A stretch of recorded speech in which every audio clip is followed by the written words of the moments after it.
I used to be the guy who believed that a lifter could only compete once, maybe twice a year, or else he was risking injury, he was risking screwing himself up, and he was risking screwing up his progress. And a lot of the reason I believe that is because of the beliefs I held surrounding training, surrounding meets, and how I actually executed my meet preps, and how I treated each individual meet. And the biggest thing that's changed from when I believed that to now is I've learned to understand that across a training career, the results of a single meet, it's entirely meaningless.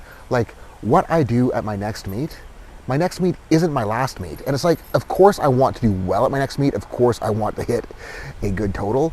But it's like, if I start thinking that my next meet is my most important meet, and if I start thinking that my next meet needs to be the big one, if I start thinking that my next meet needs to be this insane number and I need to force it, as soon as I start trying to force things for the next meet, as soon as I start sacrificing future meets for the next one, I'm screwing up. Because the biggest thing, the most important thing to success in powerlifting is to be able to string training cycles together back to back to back without screwing yourself up, without accumulating injury, without needing to take time off. And if you are sacrificing future meets for the immediate meet, if you're making risky decisions in training, if you are pushing things too hard because you are trying to force a number, you're not going to make it, you're not going to succeed, and you're only going to end up screwing yourself up, and you will have to take steps backwards.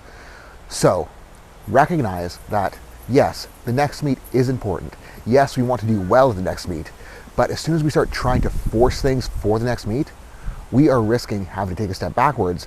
And if we get to that meet and we're screwed up, that means that we screwed up our meet prep. That means that we did not execute the meet prep as well as we could have. That means that we made a mistake somewhere that screwed ourselves up in training. Because if you're getting to a meet and you're hurt, but you still make it to the meet, you fucked up. It doesn't matter how good that meet was. If you were injured going into the meet and you need to take time off after the meet, you are taking a step back and you are not making the strides forward that you should be able to.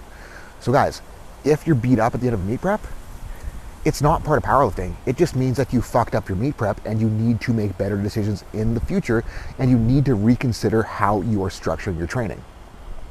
And it's like, once we get to the point where we're not forcing things for a meet, where we're just able to go to a meet, take what's there and build off it and try to get better and learn from what could have been better rather than trying to force things when we're not quite prepared for them. Once we're able to do that, it's like we can get to meets healthy. We can get to meets feeling good. We can get to meets without anything being jacked up, and we can get to meets without needing to take any time off after the meet because we're not screwed up. We're in shape. We can just keep on rolling. Like, I'm closing in on my 5th meet in a year, and I feel great. I literally have not deloaded at all. Even going into the meet and even the week after the meet, I have not deloaded in over a year, and stuff is working fantastic, better than it ever has in my entire training career, actually. And it's just insane to think, because had someone told me that I would be doing this at the beginning of my powerlifting career, I would not have believed them because I was so fucked up. But I was only fucked up because I was fucking up how I was training, and I was pushing things too hard for what I was prepared for because I was trying to force numbers that I was not ready for. So, big take-home lessons. Don't fear competing often. If you do fear competing often, if you do fear meet prep because you think a meet prep is going to screw you up, that is only a reflection of you making mistakes in your training. So guys, train smarter so that you can train harder and so that you can train longer, because the longer you train, the longer your career is, and the longer you can keep getting better and better and better and chipping away, the better you will be down the road. And if you want to be really successful in powerlifting, you can't think next meet. You need to be thinking 10 years down the road. You need to be thinking long term, because nothing in this sport happens fast. And it's like, yeah, there are genetic freaks who can get super strong super quickly, but then you see them fizzle out in a few years because they cranked things harder than they were capable of. They were trying to force big numbers, and had they taken a little bit more time to get there, they probably would be still in the sport, they'd still be competing, and they'd still be hitting PRs bigger than where they stopped. So guys, take your time, make good decisions in training, and don't force it for the next meet, because the next meet doesn't mean shit unless your next meet's going to be your last meet. If your next meet's your last meet, you're probably screwing up anyways.